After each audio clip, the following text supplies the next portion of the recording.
Okay, we are live. This is Fred Caney from the Valley Bigfoot in Valley Bigfoot in Virginia. Tonight we were supposed to have a show with Daniel Benoit, and he got in touch with me. He said he wasn't feeling too good and everything, so he was kind of sick. Oh, hold on a second.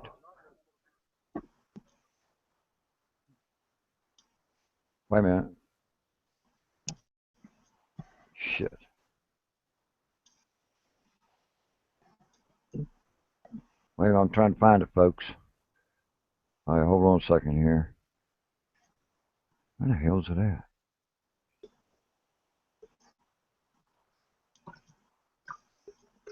Hold on.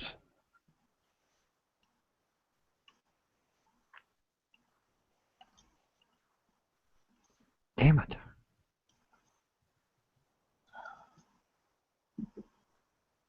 Okay, go over. Okay, can y'all hear me? Yeah, I can. Okay. Anyway, as I was saying, Daniel Benoit ain't gonna be here this evening. He ain't feeling too good, so I guess we just gonna end up. God bless it. Hold on a second. Got it. No, wait a minute.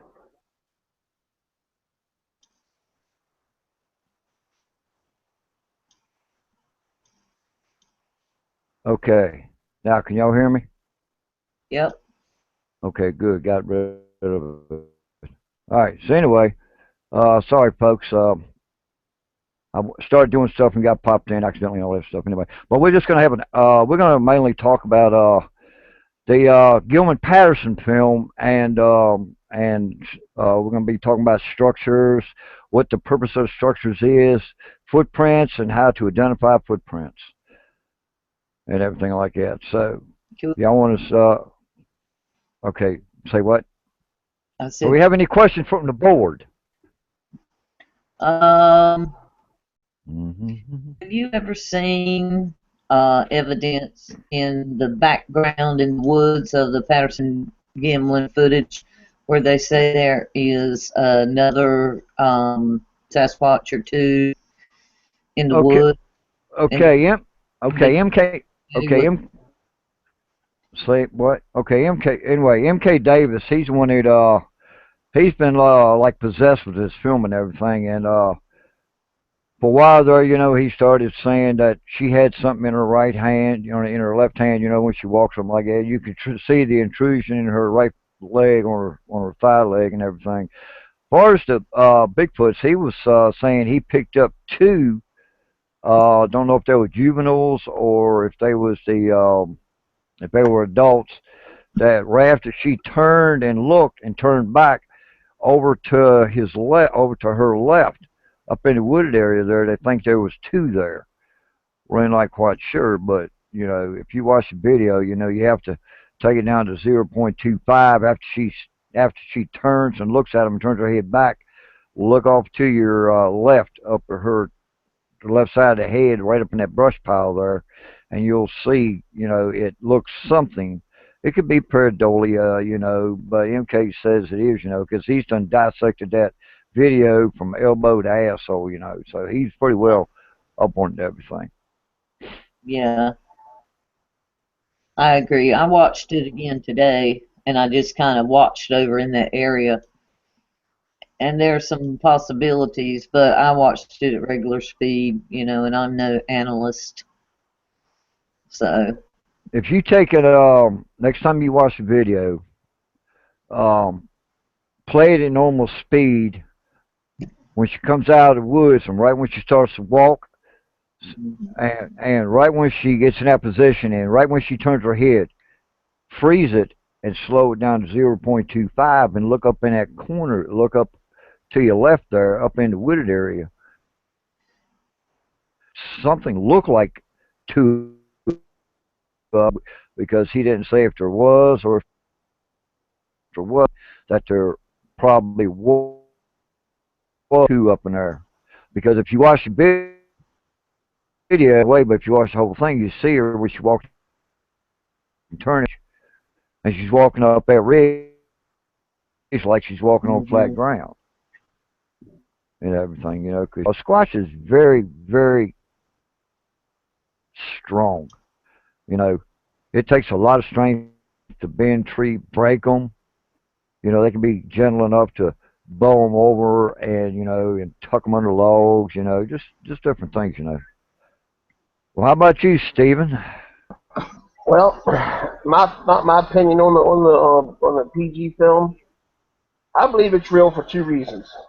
If you watch her walk, her head doesn't bob. If you watch there's a video of a gorilla walking, and he's got that same fluid motion. Every step he makes, his head doesn't bob; it just floats along. Uh, the second reason I think it's Yeah, real is when Bill Munns did that recreation of it, and you know he has a lot to do with Hollywood and special effects, and he knows his stuff. And when he redid it and estimated that thing to be I think it was 7'6". That is not a person uh, in a suit. You know, not uh-uh. to walk across logs, across that gravel bed. You know, that was right after a flood, and that whole area was flooded. So there's Yeah, rocks there, there's trees laying there, and that thing just went across it just like it was strolling in a park. right. But So, if you noticed on certain videos that MK come up with, you do see bulldozer tracks. I never He even noticed. shows a yeah, yeah. If you take and watch the complete video, look at the ground as she's walking along that log there, and she hits a clearing, you can see the ground. You can see bulldozer tracks. Well, Well, the things was whole the point to start with was that the loggers had seen the Bigfoot for years up there, and so it was maybe a vast area, but that area was being logged, so a bulldozer might have gone through there. Yeah, but look how far back in the mountains they were. You know. that's the what I was going to say, Fred. How if they got a bulldozer back there, why would they have went all the way on horseback? Why wouldn't they just drove back there? I mean, if it has to be a road for a bulldozer to get back there. Exactly, because they had other guys back there. They had a dog and everything. If you notice, the dog kept sniffing the ground right there where they were standing. And somebody says that's where they had a what they call a shootout with killed X amount of squashes, you know. And that dog was, and right there where they was standing is where they stacked them at. So Hmm. yeah. So my question is, if they did blast a bunch of squashes, why was that dog sniffing the ground if there was nothing there? Because the guy, if you watch the video, the guy had to keep pulling up on the dog because he kept wanting to sniff at one spot. Now is that on MK Davis's video? Yeah, it's on. Okay, It's on. I've never seen that video. I know I've seen the original Patty video, but I don't think I've ever seen MK Davis's video. Well, he's got two, I think two or three of them. I think I'm not quite sure, but he's got of course he's got the original one, and he's got the then they got one that was a couple of days before they seen Patty. It was on a logging road, and they found footsteps, but the prints looked kind of fake, because they look too perfect, you Yeah. know. They had this heels looked squared, the toes, they looked all right, man, but the foot looked kind of funny, because they showed her walking down the road, and then it showed one step, and then went off on the left side of the road, took like 3 steps, and went down over the ridge, But they really didn't know, they didn't really know what it was, at that time. So actually, Bigfoot tracks were Bigfoot tracks were found before Patty was filmed. So if you coincide with that, it does make it kind of suspicious, exactly, they got the Gilman Patterson film, but yet a couple days before they're up there with rifles and everything, and they're walking around and they're seeing tracks on a logging road before Patty was even brought out. I don't even know if Patterson was up there yet or not, or Gimlin was up there or not. I really don't know, you know. But it was an interesting video, you know. And I hear a lot of people say, well, when they run or walk, you don't see their head move. Well, you don't because they do not. A human will straighten their legs out when they walk. That causes the bobbing sensation. I've noticed on full-grown Sasquatches and on juvenile Sasquatches, they do not. When I had those two blondes come out in front of me a couple of years ago, and they ran from right. You could take them when they ran, and their heads did not move. It just stayed completely flat. And their knees, they bent their knees little over halfway out and ran like that. I really didn't. You really couldn't hear them bump. You know, you could hear bump, bump, bump, bump, bump. Of course, they're smaller too. You know, these were about 4.5, 5 foot tall girls. These were female squatches. You know, I got black ones, I got brown ones, I got blackish gray.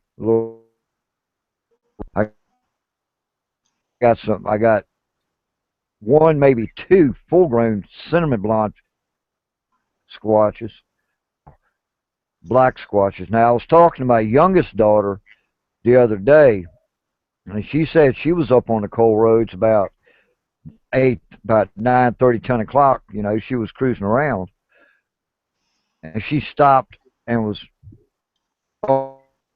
up, and she seen a squatch come from the right side of the road to the left, about 30 yards in front of her.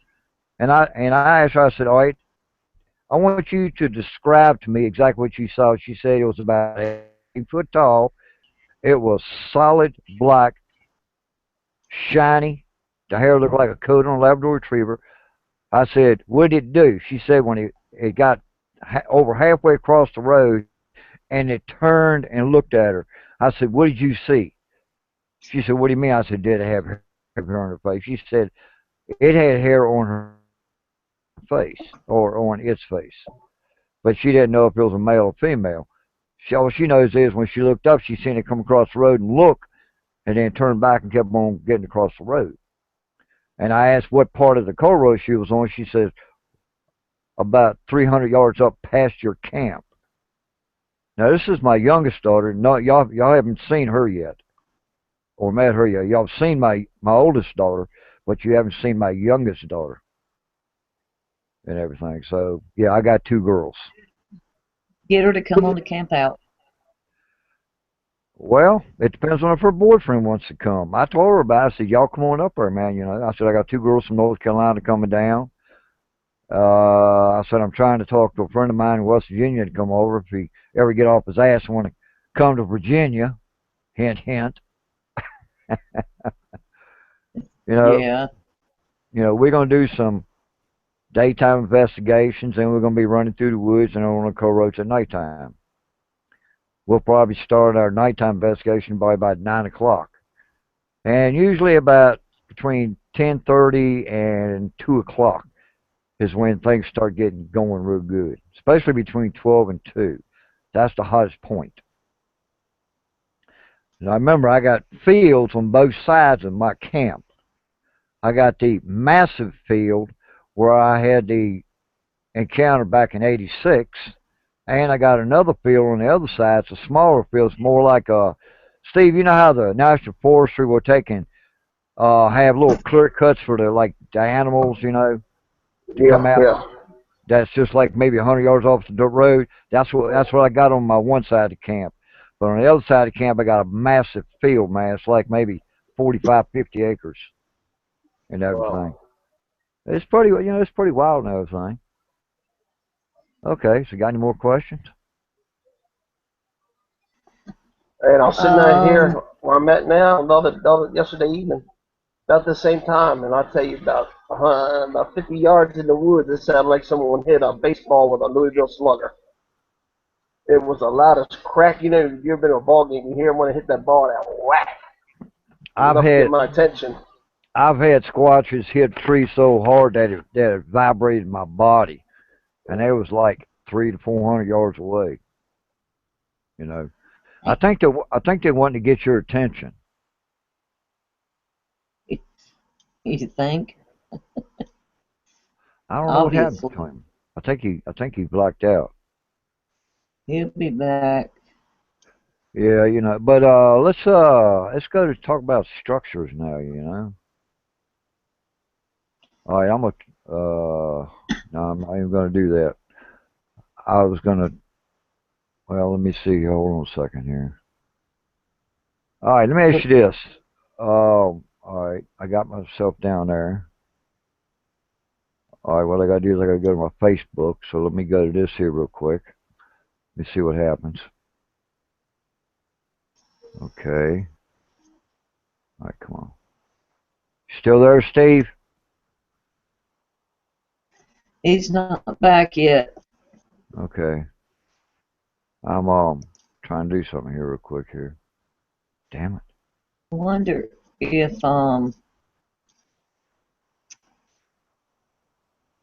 If what? Glenn, maybe Glenn will join in a minute. Well, I'm trying to shit. I can't get it that way either. Damn it. All right. Well, hell. I'm gonna see if I can find Ryan. Yeah. Uh. He has a lot of good questions and Yeah. But well, let's talk about structures. Um. Structures. Have a bunch of meanings. You know. You got to understand what the purpose of them are.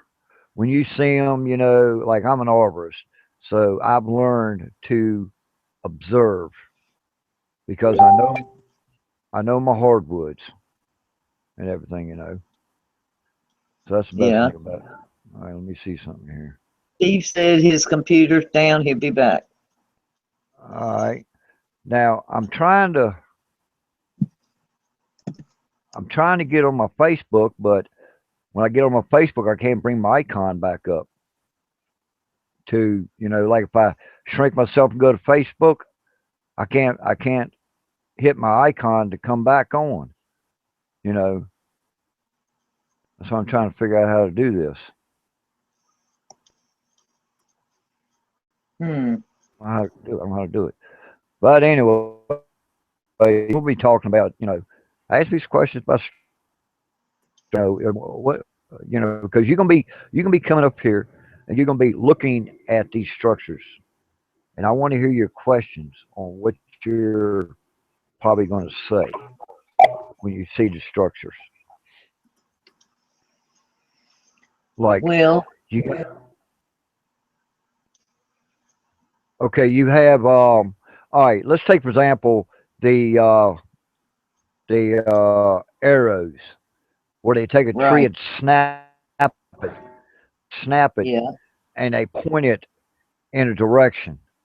And if you look around, you'll see more of them going in that direction. They got those. They got sometimes you'll find trees turned upside down. They're about 3 foot from the ground, and they'll have a bunch of X's on them. They have one long stick.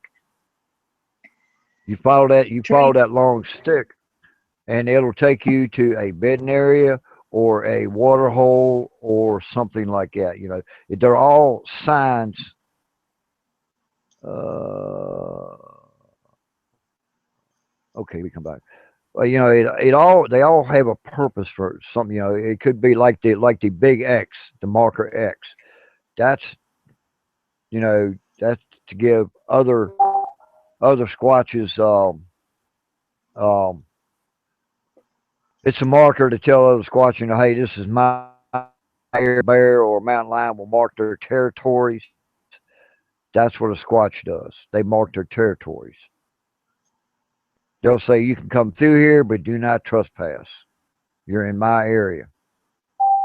And a squat. You hear that dinging?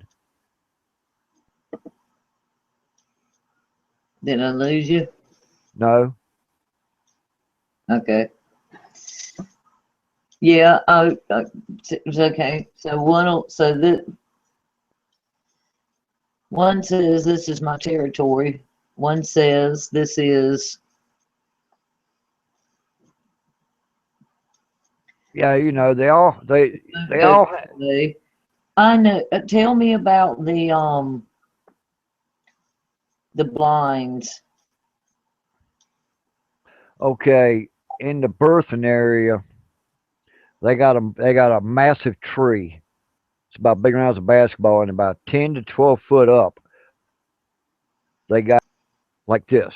It sets just like that right there. From the broken Mhm. part coming out, coming out this way, it's 13 foot long. So you go Yeah. 12 foot up and plus that 13. All right.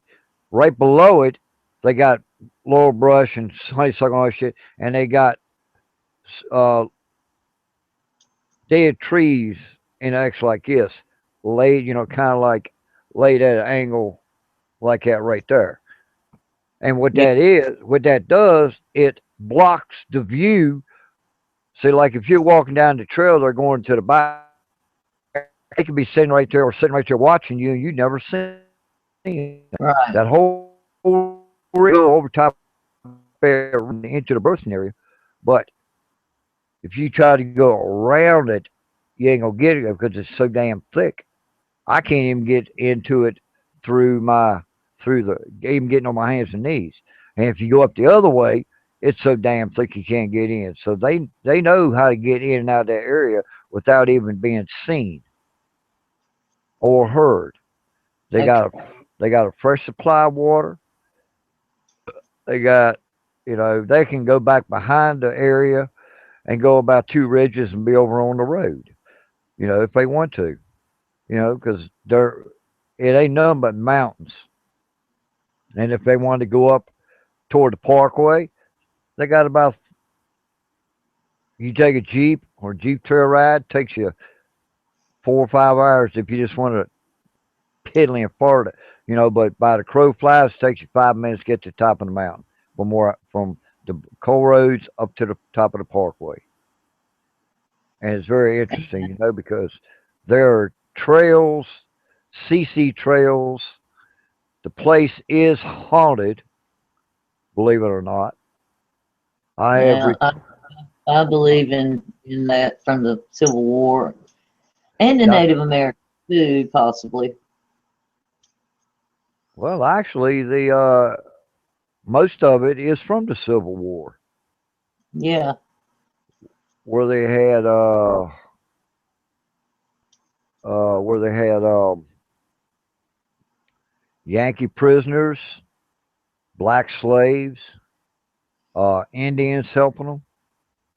And Yeah. that's some of the recordings I got. I got one to metal. Yeah, it sounds like metal hitting metal. You hear a, then you hear drum it again, then you hear a again, and a couple minutes after that, you hear a woman scream. Ah! Well, I talked to Sharon today. I sent her the audio, Yeah. and she's listened to it. She come back to me and says, slow it down 50%.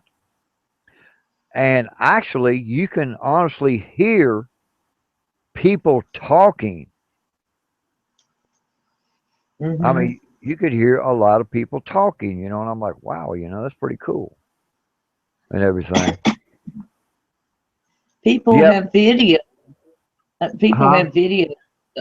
Um, People have videos of Gettysburg and some of the big battlegrounds and places where they just went to visit and they just videoed the battlefield, and then they got home and watched or developed the pictures or whatever and saw soldiers standing back at the woods and things Yeah, in but their picture. They didn't see them when they were there, so who knows. yeah, well, people don't realize, I mean, everybody says, oh, Bigfoot is associated with the paranormal. They turn invisible. They do this. They do that. Um, I don't know if they're part of the paranormal. I don't know. I know I got paranormal. So I got two things going on at the same time in my area, and it's really even in Daniel's area. they had one of the girls, or she moved back. They moved back to Vermont. She had a EVP meter, and she picked up Mhm. a female saying, talking about the either blue coats or the gray coats, the Confederates or the Yankees, one of the two, and she picked that Uh-huh. up plain as day. We have it here. People, Oh, we have a lot of paranormal here. But I agree. I don't know if Bigfoot is part of the paranormal or not. I really don't. As for right now, I feel like Bigfoot's Bigfoot and paranormal's paranormal. But who knows in the big picture? But oh, back to structures. Yes, when I go, I want to see some structures, and I can identify a certain amount of weather damage, wind damage, ice storms. You know, we have a lot of weather here where I'm from, yeah, and I see a lot of that in the trees and the woods and whatnot. But um, you can help me see for myself the twists and the things tucked under and the things that are not weather related that are obviously made by something else. yeah. I got a few structures that I haven't really showed anybody, and people just don't realize what's in my area. I mean, I got a structure. You've probably seen it from Sean Whittington's uh, uh, when he did my interview. He went and found he went and found that structure. I couldn't even find it. He found it, and what it is, it's got a big tree right here in front. You got two smaller trees kind of front. The trees are crossed. There's a 15-foot piece of oak tree that's broke, and they laid it on that, and they took sticks and everything, and they crossed it like that. But here's the phenomenal part: they took tree bark and they peeled it from around the dead oak trees, and they laid that up against it, and but they had an opening at one end, and it's small enough for a little juvenile to get in. Because I stuck my Huh. head in there, and it stunk something fearful. It smelled like rot. So I know it wasn't a polecat, you know, and it was dirt and everything. And it's matter of fact, it's in the same area where I videotaped the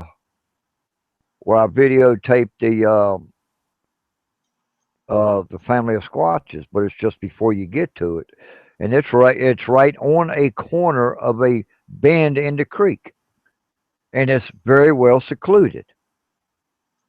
Now I've walked that back down that area, and I've caught two juveniles that were sitting on the right side of the trail, heard me, and when I looked up, they ran across the trail, and they ran about 20 yards and dove. You can see them dive right into a thicket. And they sat there and looked at me, and I told them, I said, I know you're there. I can see you. And they just, I could hear them on their belt. What they doing is they were hand and toe walking, you know, trying to sneak. And you could Yeah. hear them flat out, and it was comical as hell. But right across from the camp, I found an area. I took Daniel there. I found an area in there. It's on another guy's property that where it's thick as hell in there, and it was blueberries out the ass. I found where they were laying at. Um, a friend of mine took my videos and found he says it was a dog man because you could see it right walking. You could see it starting to stand up and walk in the video. You could see it uh, when he turned and looks at me, you can see the ears of a dog. It's black. And I did find, I don't know if it was a upside down handprint or if it was a dog print. I really don't know because I didn't have a flashlight to get a good view, and it was getting dark on me. So I kind of got the heck out of Dodge, Picture. you know. But this time, right now we're starting to have a lot of blueberries pop up on the mountain, and we have tons of it. And that's the best time that they come back through the area. They come and live in this area because I got three clans here that come back every year and everything. I guess Steve ain't gonna come back. Yeah, he said, I just looked, he is. He said that his computer picked this time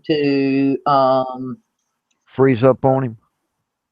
to do updates, and he was would be back as soon as possible. Okay. Well, I sent a Uh, link to Sharon Day, and I told her, I said she had any questions, pop on. And I sent a link to Sean Whittington from Vegas Paranormal because he wanted to finish talking to me and everything. 'Cause we're gonna how have about how about Paul? I I don't even know I don't even know. Well, it's Sunday, so I guess Paul's doing something else with his family. I don't know. Um, Yeah, But I told Daniel, I says, I want to do a show tonight and have you as a guest, because I want to talk about your findings after I seen your picture. He said, yeah, that sounds good. Then he got everything set up, and then he says, I can't do the show. Okay, that's fine. We'll just do other let things. me a couple of little pieces today already, I think. Yeah, I didn't see all his pictures and everything. But see, he's got a nice area there. I got 13, I got on the coal roads, plus I got over going up on After Mountain, coming up behind Swananoa Golf Course. I got that place up in there, and that area there's clear cutted, but it's growing up. And I've seen signs up in there. It's called Robertson's Hollow, and that goes up on the Parkway. So that's another way they can come in. They can go all the way. They can stay on. They can travel that whole Parkway from right there at the Swananoa Golf Course, all the way around to Humpback Rock, and all the way back around, all the way up to Bald Mountain. They got all that. They got all that George Washington National Forest and the Blue Ridge Parkway to be by Oh yeah. phone. So and when my Jeep was running good when I first got it, we would do Sunday rides. We'd leave the house and we would go up to, go down Campbell's Mountain into Massey's Mill, and we hit Shoe Creek, ride Shoe Creek up, come back out to top, swing around, hit the Parkway, all the way up to Bald Mountain. They travel Bald Mountain all the way back down into the coal roads, and right around like that. And Shoe Creek is where I got that 5-part video of the family of squatches that me and a buddy of mine tracked. Feeding the foot. We knew where they was at the whole time because you could see them over. There was a big rock ledge over to our right, and you could see 4 heads pop out. And we spent about an hour, starting right there where we got out of the Jeep, and we tracked them all the way up. We got to a certain point, Yeah. and then we started hearing knocking. And I started knocking back, and all of a sudden they started knocking back with us. Then I had over to my left, and in front of me and to my right, we started having knocking three. We started having a 4-way knock, and and after about 10 minutes later, they stopped, and we heard them move around us to the left, and they went on around and crossed the Jeep trail, crossed the creek, and up into their bedding area, which is right across from where we was at. We got up there, and I found a stick, and I found the cedar tree that they were knocking on. I got photographs of the stick here at the house. You can see Oh, and you could see the dents in the stick where they were hitting the tree, and you could, and plus I had video of the tree that they were hitting. Plus on that top area, it's cleared out, and they could lay down and have brush in front of them, and they could look at us, and you wouldn't see them if you wouldn't have known what to think. You know, if you Oh, didn't know that there was up there, you know. So I know, but they closed it off, so we can't have, you know, we can't ride up there anymore. You know, that's the only bad thing about it. I don't even know if you can walk up there anymore. You know, unless you have a key to the gate. And I got a buddy who's got a cabin right smack in the middle of the property. I got permission to be in the middle there, you know, in the Campbell's property, but I can't get into it unless I'm with one of the guys. But the structures, you man. know, but you know the structures. Um, each structure has a particular meaning to it. Yeah, go back to that. Okay. All right. You know, you got your directionals. Yeah. Then you got the ones where the trees are bent over and tucked under logs. That could be a juvenile. That could be an adult. The way I'm picking it up is it's like a, I can't say porthole to another dimension because I don't believe in that crap. But I think it it means something to them because I found quite a few in two, three different areas, you know. And I got a massive tree, pine tree, that's bowed over a trail. And when I turned around and took a picture of that pine tree, there was a bluish orb in front of a pine tree. But when I took that picture, Yeah. I didn't see no orb. But I know I've been followed back in there because I took a buddy of mine up in there a couple of years ago, and we got to where I call a tree marker. It's a marker tree where the whole tree is nothing but claw marks. The tree's by about takes three people to go around the tree, and it's about 30 foot high. But you know, you got it's like clawing. You know, they clawed the hell out of it. But anyway, he went up past there and went up the ridge there about 100 or so yards and sat on a log and was facing me. And I heard a knock at 5 o'clock. I heard a knock at 2 o'clock. And we was on walkie talkie. I said, "Hey, dude, man, they're knocking right next to you." He Yeah. said, "All right, I'll come on down." So he come on down. He got about 50 yards from me. And all of a sudden, right there where he was sitting on that log, they started beating on that log. And I hauled ass and I ran up there. And sure enough, there was a stick laying there, right there where he was sitting. He said there wasn't no stick there when I sat there. It was just a log. And he was down right in front of me about 30 yards when that knocking took place. So there were three in that. There were three of them watching us when we went up in there. Yeah. So you know, but I went on past that point a couple months ago, and it takes you up to the Blue Ridge Parkway. And the last time it's about a year and a half ago, I walked up through there, and I videoed two gray wolves walked right out in front of me, Huh. and both of them stopped and looked at me, and Yeah. I looked at them, and they continued.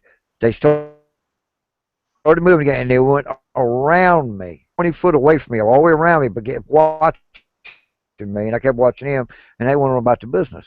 But I didn't realize where I stopped at. That area was open because all the laurel brush was snapped all the way in a big about 20 foot circle all the way around me.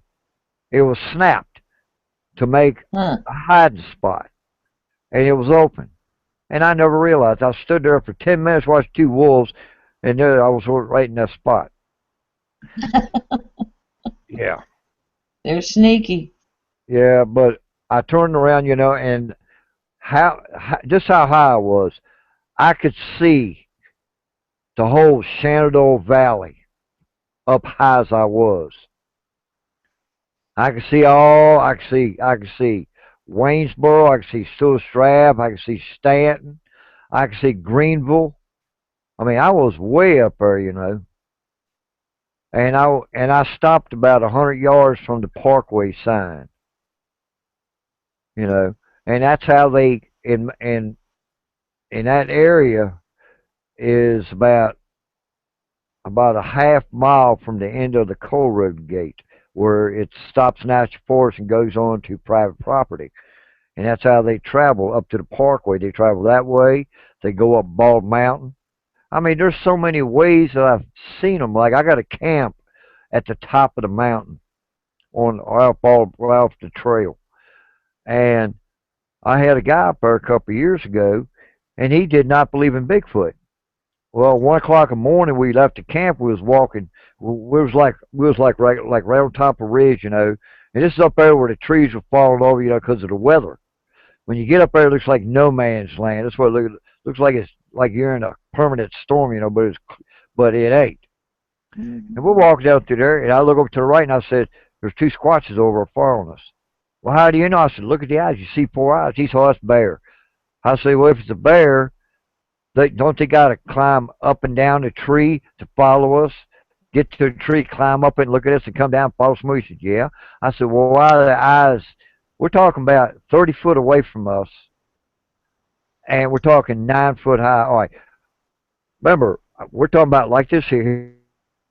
Here's 50 yards from one side of the road to the other, from one top of the ridge to the other. And then it comes down, it slopes down like this.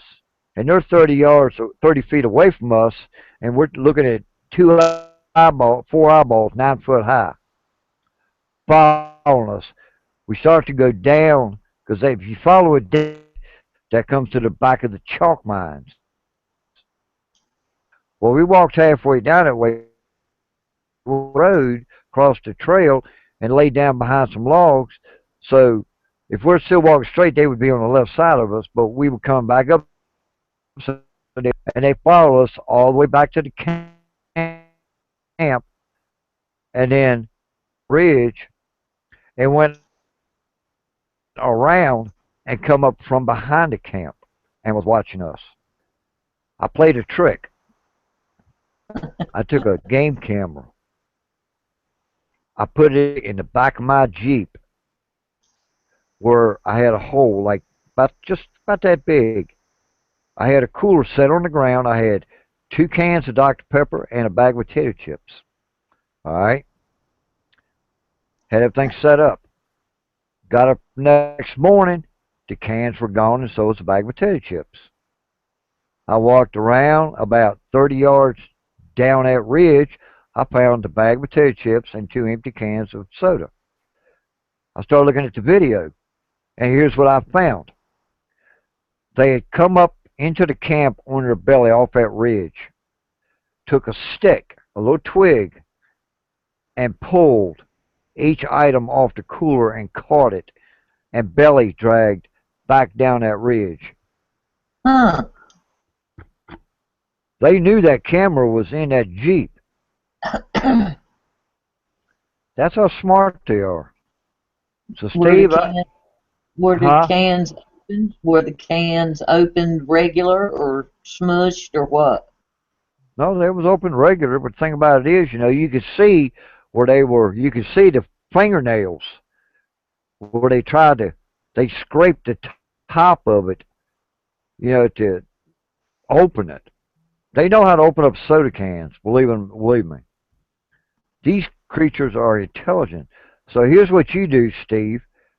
Go back up in the hollow behind your house. Find a place that you know that no one goes. Put you 2 cans of soda. Put them where they can find them. And from the tree out, all the way around it with a rake.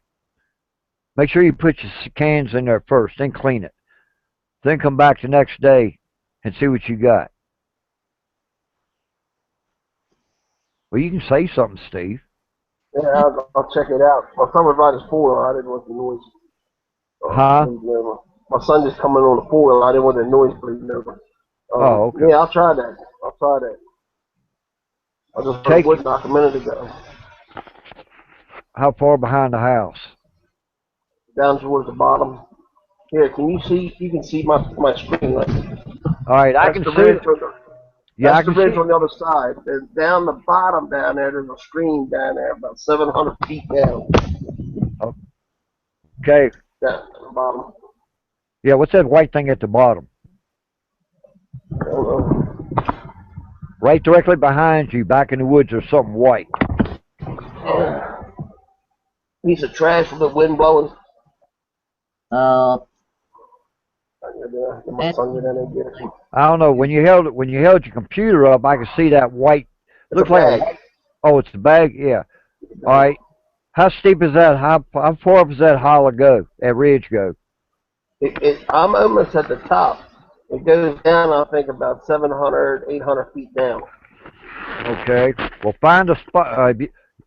Where do you mostly see tracks up there behind your house? I don't, because everything up here is rocks. I've never seen a track up here. Everything is a rock. You got limestone, don't you? Even the roads are rock. Everything's a rock. Man, you must be way the hell back up in the hollow. You come up here. Be glad you got that Jeep. Hey, my Jeep will Steve, go anywhere I go. I can get anywhere with that Jeep. fill That's in, good. Steve. Yes, ma'am. What was you saying, Lale? Oh, I don't know. We'll mute now. I can unmute yourself. I said fill in for me for just a minute, Steve. Fill in for you. I got you. I got Okay. you. Whatever. She's going to take a break. I got it. Yeah. But yeah. I mean, just how many acres you have there? I'm about right close to 11. Okay. You got national forest behind you, or is that all private property? That's all private around here. The national forest is off to the east. Okay. Uh, have you ever talked to your neighbor owns that property behind you? See if he's heard or seen anything? I talked to one guy up here, and you know him. His name is Michael, and don't ask me to pronounce his last name. I know. Yeah, I know. He's the one. Him and that boy is the one I had down here when they had the two squatches come in at the camp. Okay. I Yeah, don't know. I asked him what happened that night. Yeah, I talked to him quite a bit. He's got a house right down in town from me, and I talked to him quite a bit. Well, Yeah. he's still trying to get me to come up there, but I want to make sure my Jeep is in top notch when I take a trip. Because right now I'm in full time 4-wheel drive. No, that's even a couple of hours. You don't want to go anywhere for full time for drive. Not anywhere out of a town. You don't want to drive far. Not even on a highway. You don't want to get freeway like that. Well, I mean, I got a van I could drive. That's Oh, there you go. Yeah, but I got to get some. I just plugged a tire yesterday. I got to get some good tires in that thing before I do any traveling and everything. But I talked to a junkyard yesterday, and they told me that I can get a rack and pinion for about $50. Cool. All I would have to do is get the extension for the steering arm to reach down to the hydraulic cylinders, and then I'll have rack and pinion steering, but I'll have an automatic 4-wheel drive. That means Okay, cool. anything under 40, I'm in 4-wheel drive. Anything over 41 miles an hour, it kicks into 2-wheel drive. Well, that's good. That's what I got. Good. So, but see, I already pulled the axle and everything out of the driver's side. All I got to do now is just put it all back together. But I got to get new rotors. The rotors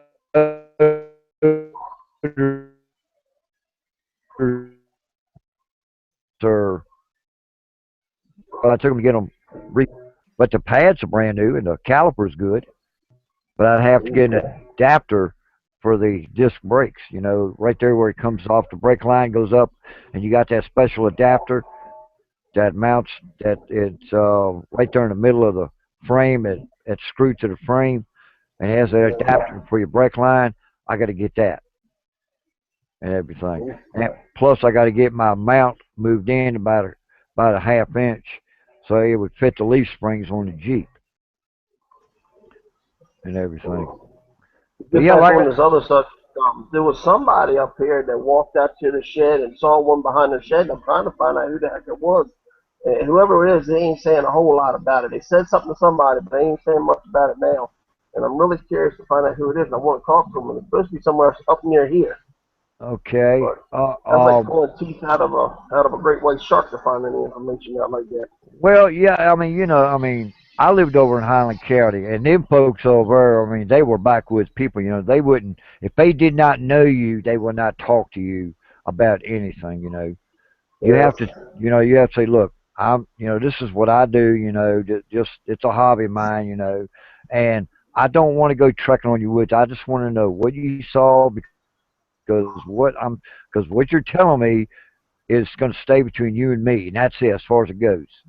Right. You know, I know because most people think if you go to someone, like if Daniel goes into my area and goes up on a parkway and starts talking to some of these old timers, they're going to say like, we don't know what the hell you're talking about. These guys know me from my dad and my granddad, so they know I'm good people, and they know what I do, you know.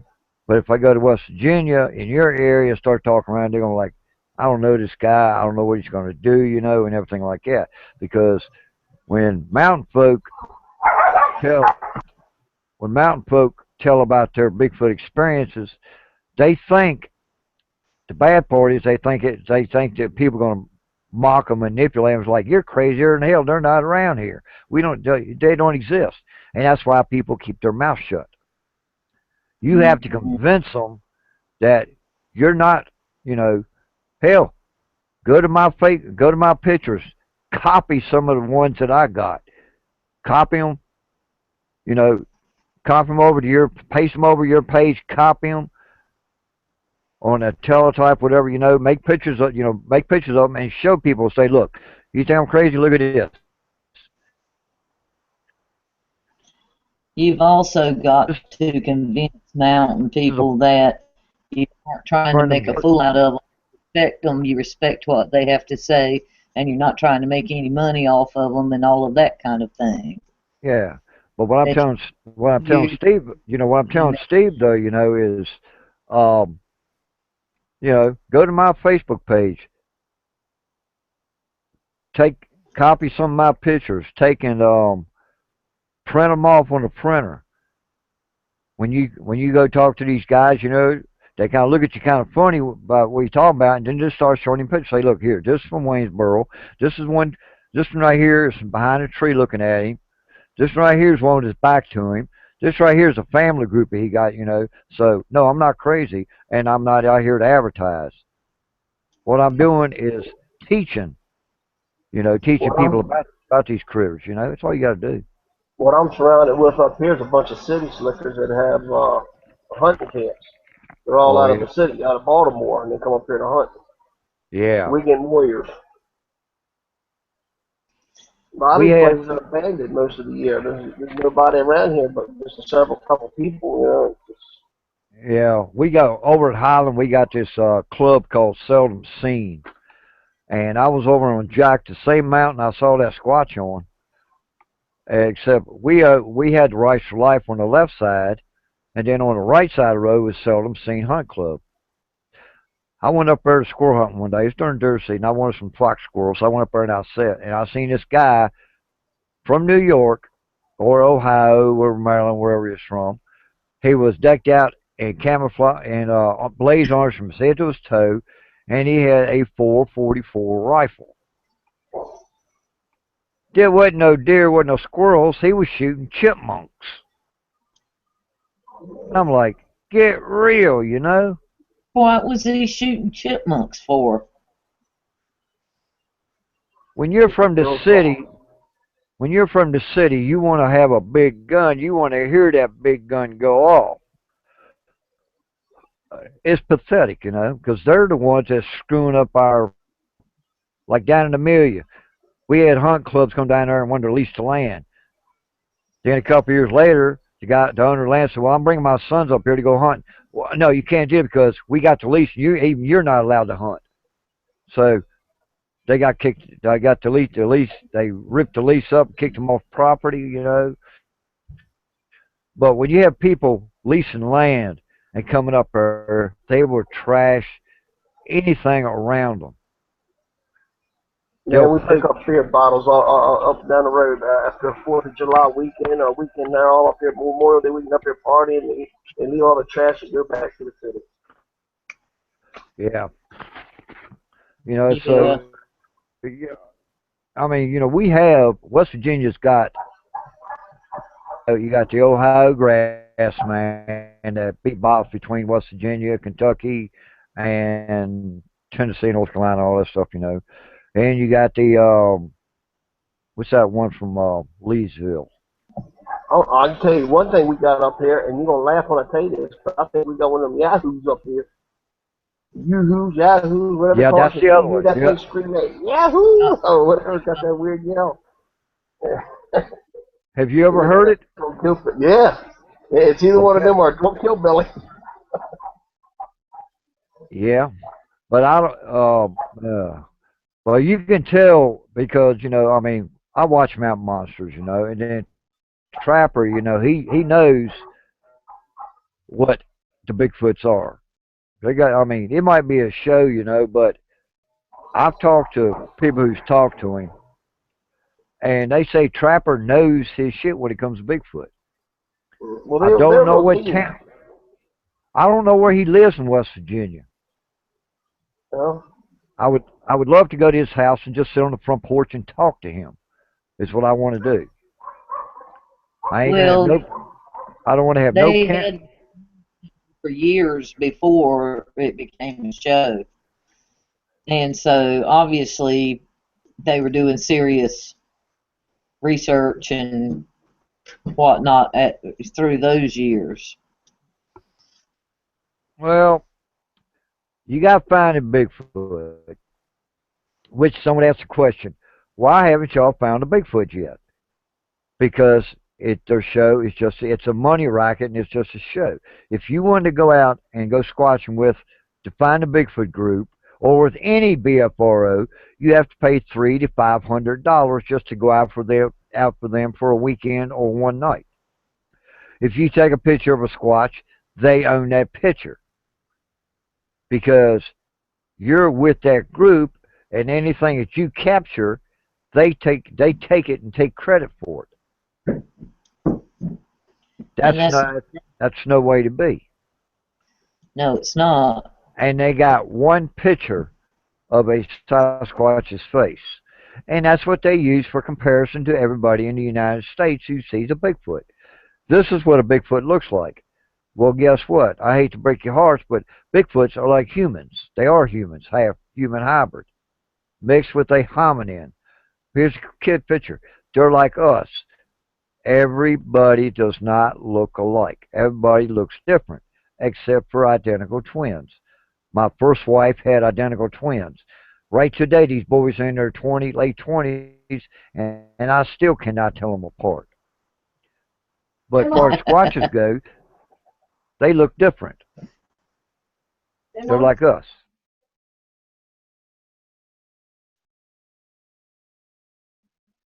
I'm live, young man. But every squatch looks different. They got different colored hair, but there's one thing we all can agree on: their hide, their skin is dark. They got dark skin. You got the hair on their top of the arms is kind of thin, but down below it's nice and thick. I've seen 6-footers that were slim and looked like they had a 12-pack. But then I've seen some that look like Patty, but their faces look different. Patty looks like a Neanderthal when you take the hair off her face. She's got big head, thick brow line, big cheeks, big wide chin, big stout jaws, and massive teeth. All right. The little Reminds me ones. more of a gorilla. To me, that's just my opinion. She looks more ferocious to me. Well, the one that walked out in front of me in '81, he looked like a human in the face. His nose was a little wider, but he had thin lips. Like it was almost like a human, but it was like an ape at the same time, as far as the lips go. But the eyes, I didn't see no white in his eyes. His eyes were midnight brown. Hmm. The one is the 6 footer I seen. His eyes was almost black. It was so dark brown. But when I seen him, he was on all fours coming out of the woods, and when he hit the dirt road, he stopped and stood up. And I stopped So, my Jeep about 60, between 60 and 30 and 60 feet from him. I got out and went to approach him. I started slowly walking toward him, and he took off like a scolded dog. And that's when I found out how fast them some bitches can move. 240 yards in about 4 seconds. That is some serious gap between running, between his footsteps. I come back the so next day. I made a video from the footprint right there at the edge of the road all the way up to where he was standing. I had a female game warden right up and down the road. Wonder what I'm doing. I'm 100 yards off the road. I'm watching go up down the road, but when I come out, I started reviewing my video. Well, she finally stopped and asked me who it was, asked for my ID, the typical game warden thing. And she said, "What are you doing?" I said, "I'm just reviewing my video I just made." She said, "What is it?" I said, "Bigfoot tracks." She goes, "Yeah, right." I said, "Well, here, look." She said, "Where'd you get them?" I said, "Right behind you." I said, "Here, let me show you." And I showed her every footprint all the way up to where that Squatch was standing. He had his back to me. He turned his whole upper half of the body to look at me. He looked at me for about a minute and turned around and just nonchalantly walked off like I wasn't even there.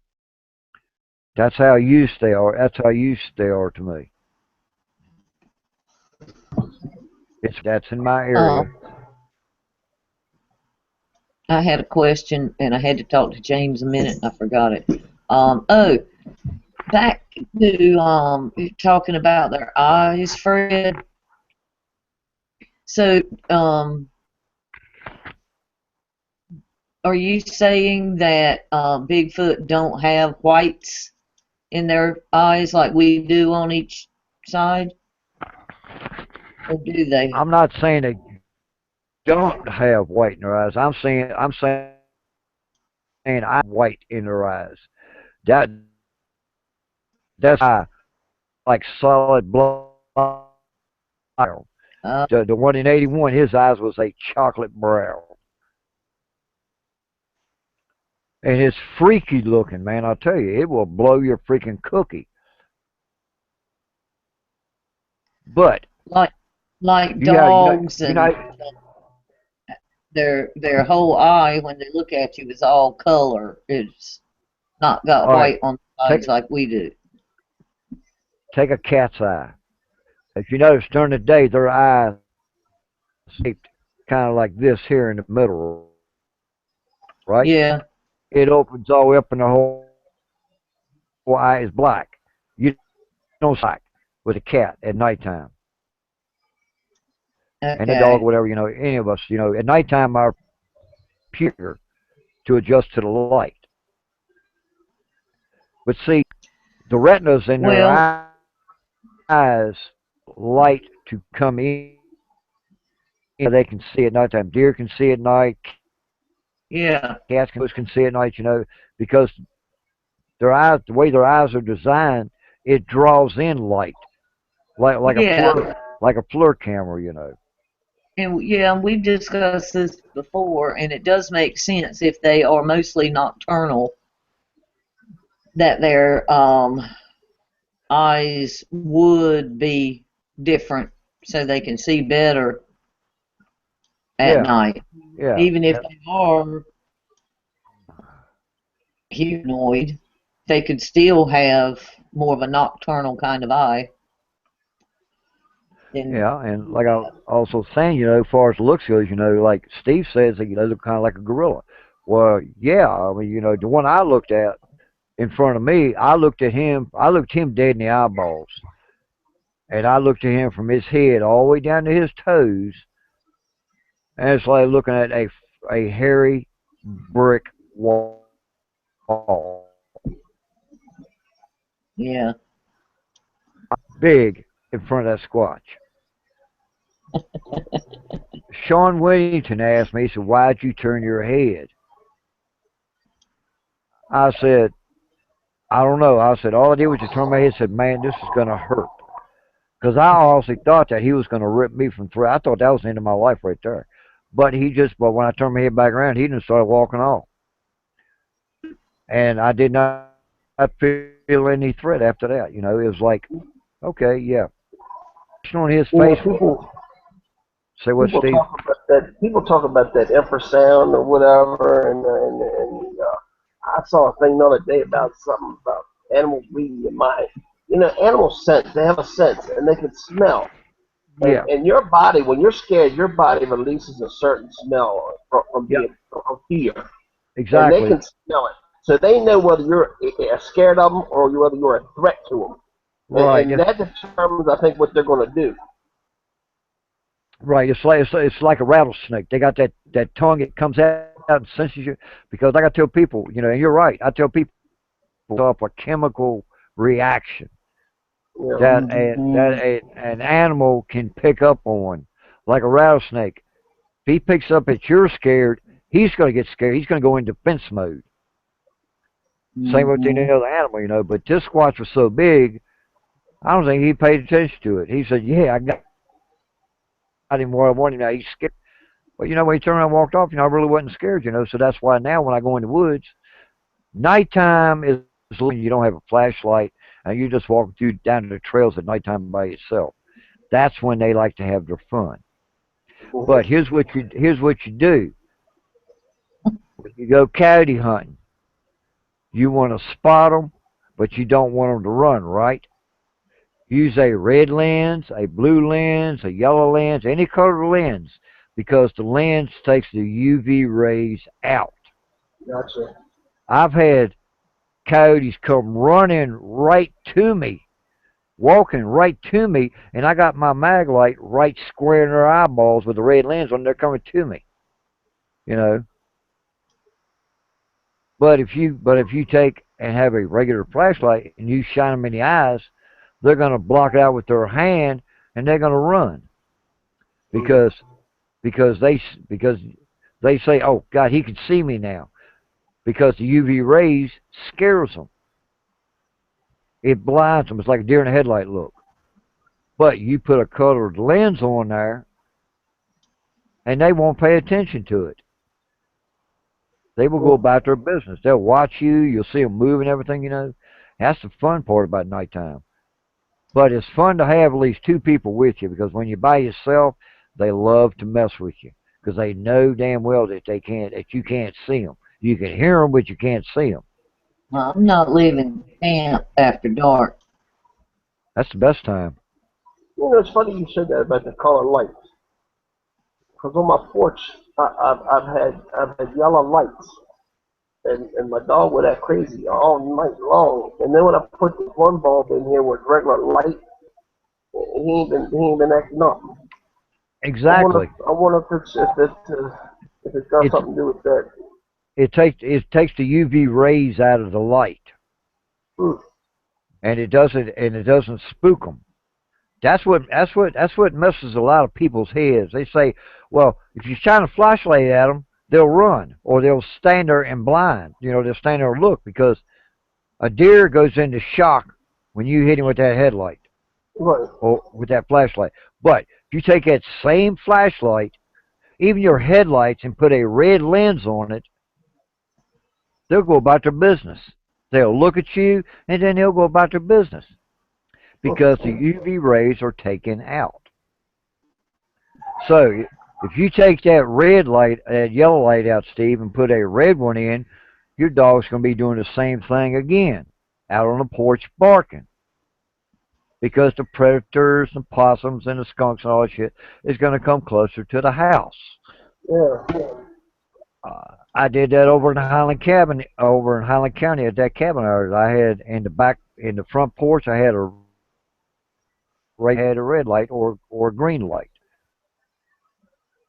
I had more action at the back of the cabin than I did in the front. I don't know if I want to put a red light in. I might have neighbors showing up. Put a Yeah, blue one wanting. in. Yeah, yeah, yeah, yeah. You be in the Yeah, I red forgot light. about that part. Yeah. That's an old joke. I bet the I'll young put folks a, wouldn't I'll put a green one up for the troops. What color light do you want in the camp, Leo? You want a red one, a green one, or a white one?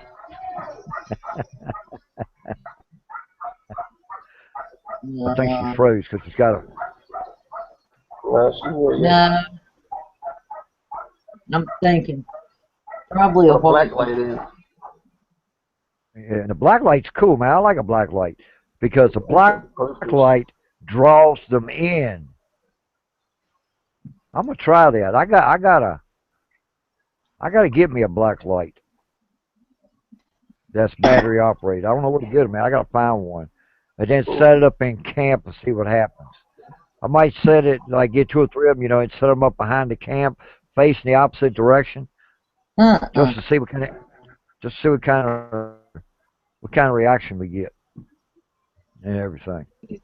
Set them That's up pretty in dang front of the interesting. camp. If it draws anything to it, it'll be in front of us, not behind us. And that last time me and Daniel camped, it rained a half night and it cleared up and it was a full moon. And where I'm laid in my tent, the moon is shining right in. All of a sudden, this 3-foot squatch comes walking up beside my tent looking, and I see him. I lay there for a minute. I was like, okay, let's see what happens here. And I go, boo! I said, boo, real loud. Looked like he stuck dynamite up his ass, man, because he hauled ass. But they did come into camp. And where I put my tent, they got to come right by my tent to come into camp. But they will come right to where the end of the stop. They will not walk through that camp. And so they will the outer perimeter of the camp. They will not walk inside that camp. That's what I realize. Now, my area, I got a creek, stream right there about 10 feet from the camp. Actually, it's about 5 foot actually. And they could come up and down that creek and you never hear them. But you will hear rocks moving at nighttime. You'll hear rock clacking at nighttime because they're looking for crawdads at night. Ooh. Yeah. I think that's why we don't hear them walking here, because they're walking on the rocks. Yeah, that's the bad thing about it. I know. I mean, you ain't got no open areas. Not close to me. Well, I mean, if we go up the road a ways to where the public hunting is, that's pretty open. I mean, you get down in the woods, it's so leaf covered and rocky, it's just crazy. Well, I'll tell you, where I lived at over in Highland, we were putting in a fence row from the barn down to the field, and we filled up 2 wagon loads of rock just to put a 100-foot fence in. We had a miniature John Deere bulldozer we were pushing the rocks up with. Then we had a 80-pound sledgehammer. We would beat it into the ground. We would take and make the ends of the post look like a pencil. We would take and get on top of the wagon with that 80-pound sledgehammer and beat the post down.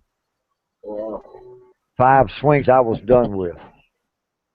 And you got to drive them 2 foot in the ground, But, people don't realize, that, squatches, out in the mountains, they can get away with stuff, like behind Steve's house, behind your house, Steve. They're on your property, But the problem is, the only way you can know they're there is either hear them or find a structure. You ain't gonna find no footprints, right? There are. I've been down there hunting. I mean, I got game trails. You can see where the deer walk through, but there's no tracks. It's just a matted down trail. You don't see any footprints or nothing. Yeah, that's the only bad thing about it. But people just don't realize, that, squatches know how to get around things, and they're good at it. I mean, they get around the camp, they get around people up there, because people say, I don't believe they're here because I don't see them. Of course you're not going to see them. They're elusive. They use nature to camouflage themselves. And when they use nature, you can walk right by one and never see him. He can be squatted right behind the laurel bush that you've walked by 100 million times and you don't pay attention to it because you know that bush is there, but you don't realize that he might be on the other side watching you. That's what people. Well, that's like one of my favorite sayings is when people say, we spent the whole day in the woods. We didn't see any Bigfoot at all. And the answer is, well, how many saw you? Exactly. And just because you didn't see them don't mean they didn't see you. Yeah. But, I encourage people, to, because we got about 7 more minutes to go, for the end of the show. But I encourage people, get out on their property, get out in the woods, look for structures, just mind it, like exodus, bends, breaks, rock stacks, especially along a creek. They love rock stacking along creeks. We've got a bunch of them at the river, but I don't know if that's people or not. I just don't know. But there are a lot of rock stacks along that river. Do you know, is it a good fishing hole? Yeah. Probably is people. You say you got a stream running through your property, a creek? There's a little stream run, whatever you call it. All right.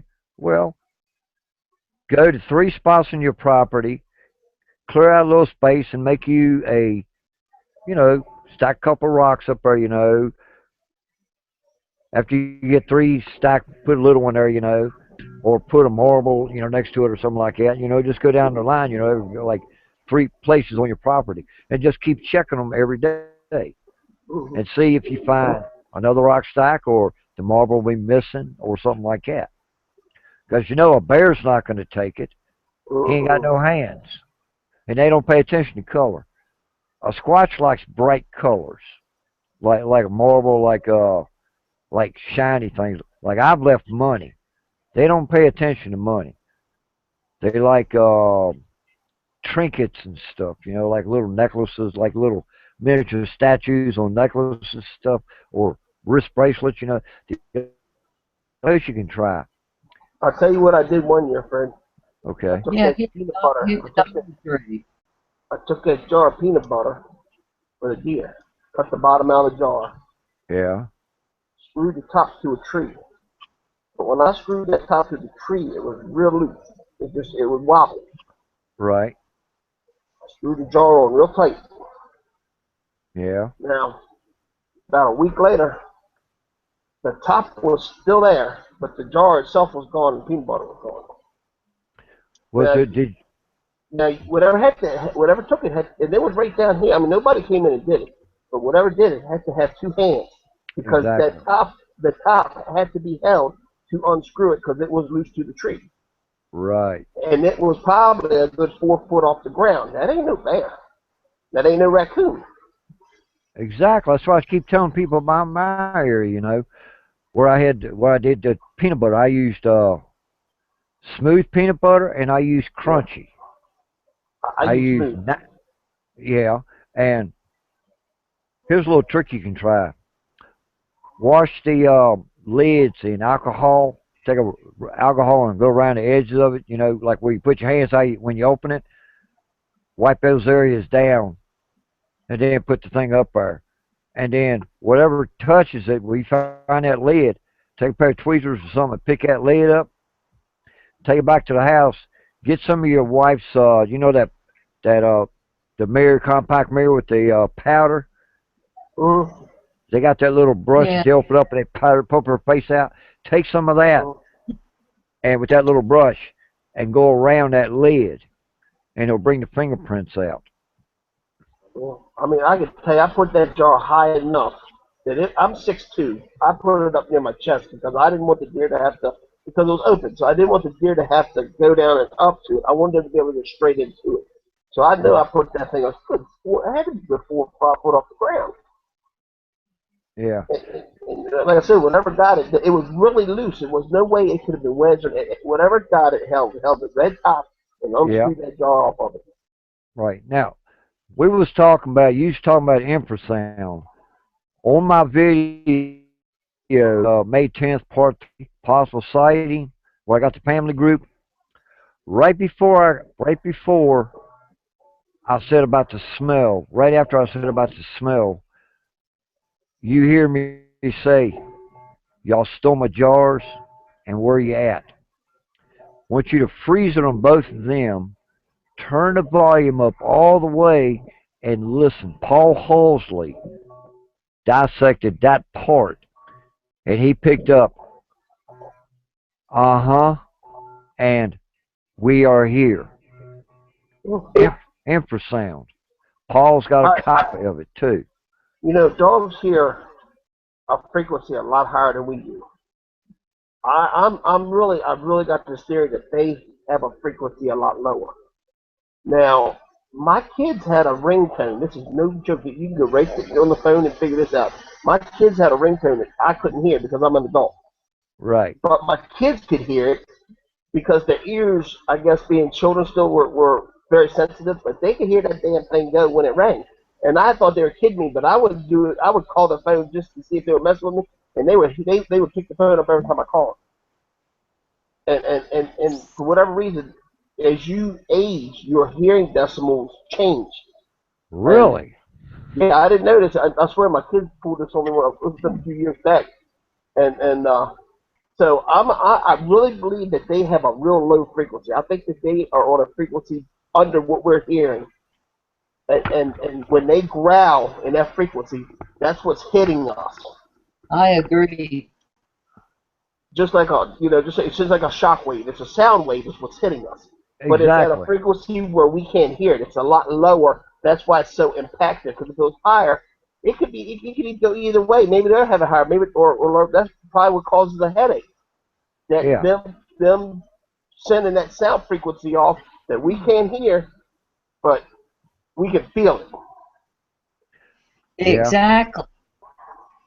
Exactly. And a lot of times, even from certain kinds of rocks or the ghost hunters. Limestone. You're talking limestone. Yeah. Limestone can pick up electrical charges.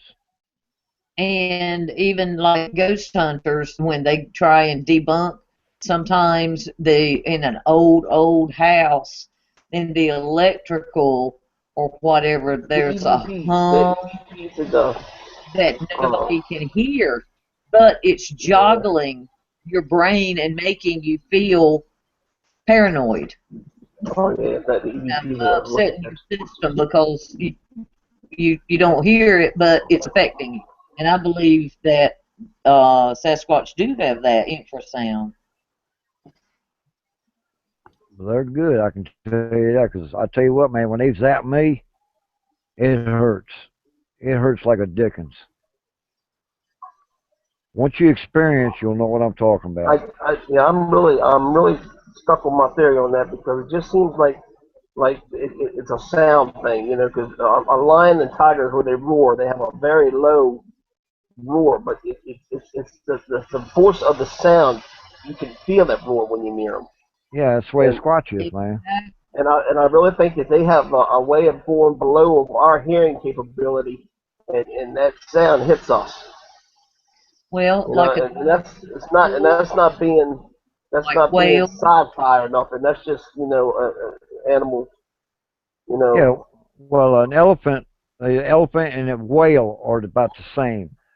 They could let out a certain frequency that could be in the ocean. They can hear for thousands of miles. An elephant Yeah.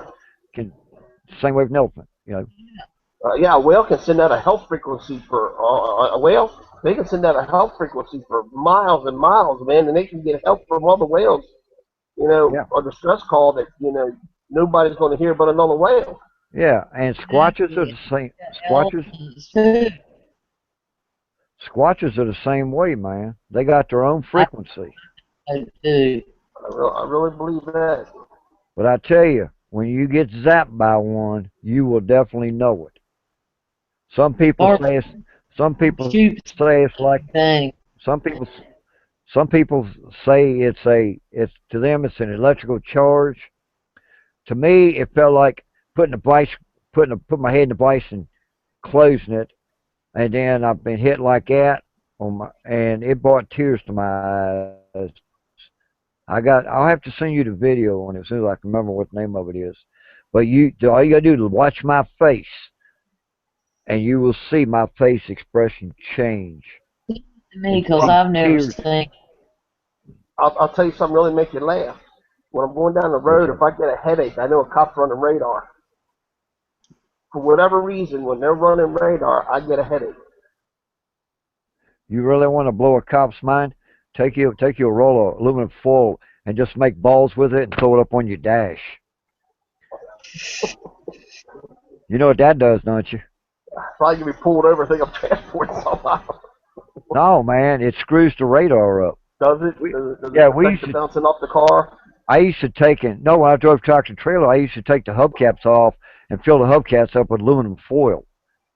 Pop back I've on there. driven a truck for 23 years. I never heard that. Yeah, try it, man. It'll screw their like if you're doing 75 and right when your truck goes by there, it goes triple zero. And you can say, well, search my truck, do what you want to do. I have nothing in my truck. But of course, you have to hide the radar detector, Yeah, that's a nice find. Yeah, but they do make radar detectors that look like a CB radio. Yeah. A friend of mine's got one built into his radio, and he says every time he goes by a cop, they follow him. Because when he passes them, I mean, the governor's only set at 65 miles an hour. But when he goes by them, it reads 000. So they know something's up. It's a trick that was learned back in the early 60s. Even the guy who invented the radar detector got pulled into court for speeding. And he's the one who invented the damn thing. Which is comfy. But, it all comes back to infrasound and ultrasound. I know what infrasound is. That shit don't feel good. I really am stuck on that theory. I really believe that they have a frequency that's lower than what we're hearing, and they possibly have one higher. But I think they're working on something a little lower. Yeah, well, that's my hypothesis. I'll tell you what. One of these days, you will have an encounter with a clan of them. And you got day watchers. If you get too close to that clan like I did, they're going to burn your head up. They're hidden, I mean, I walked into the area, and the farther in I walked, the more my head started hurting. I got to the point it hurt so bad I had to. It made me cry. It's how bad it hurt. But when I backed out of the area, I mean, you hear me say, "My God, guys, you're trying to kill me or what? Stop it!" When I backed out of that area, my head stopped hurting. I'm almost going to bet that they were growling at you in a frequency you weren't hearing, but you could sense it. It was hitting you. Oh, I think that I really believe that that's what was going on there. that's what I think, Steve. Well, like you said, I was too close to that damn clan. I was too close to the day watcher and the mom and the kids. I was too close to them, and they was just right across the trail. He was either on the right side of me or the left side of me. I don't know which side, man, but I can tell you it tore my head up. And that's and And they've only done it to me twice in that area, and that was 2 years more ago and than last year. when they're doing to get you out of their area. No, they will Well, let you know me the know. government. I'm sorry, Fred, but you know the government has a sound that they can play over a loudspeaker that will make you mess your pants. So right there, we know that sound affects the body. It's called ultrasound. Well, I think it's called the Brown sound, or something is what they nicknamed it for that reason. Yeah, But it's true. And now, if they can play a certain frequency to make your body lose bodily functions, then sound does have an effect on your body. it So does. You're damn right right. there's your proof of it. Yep. All right, guys. Y'all stay on here. I'm gonna end the show real quick here. All right, folks. We didn't have Daniel on here tonight, but we had a nice, pretty good discussion. We'll continue it later on. Okay, y'all have a good time. And this is Fred Caney from Valley Bigfoot in Virginia. Check out my YouTube channel, Freddy 59100, and y'all have a good one.